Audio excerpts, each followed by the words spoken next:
Storytime. Thank you.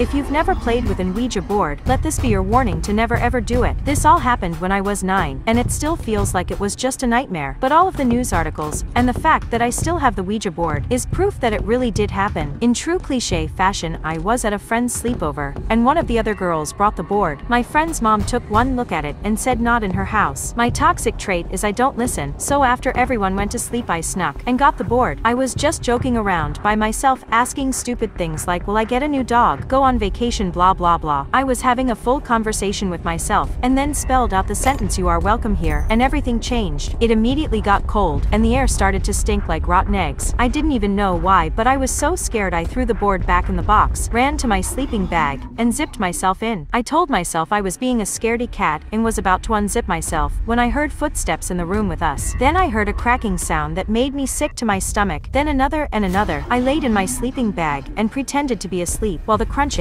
and cracking kept happening. Just when I thought I would throw up, the cracking stopped, and the footsteps left. When I pulled back my sleeping bag, I immediately wished I hadn't. Every other girl in the room had a broken neck. They were all twisted, disfigured, and pale. I should have freaked out, but I didn't. I just got back in my sleeping bag, and pretended to sleep. I was so terrified whatever did that was still close, so I stayed zipped in my sleeping bag, until the police arrived the next afternoon. As the officer carried me out, I took one last look, and everything was different. It looked like the other girls were just sleeping, not disfigured and broken like the night before. The news said it was a gas leak, and I survived, because I was zipped in my sleeping bag. But here's the thing, when I got home I found that Ouija board under my bed, and when I took it out of the box, it thanked me.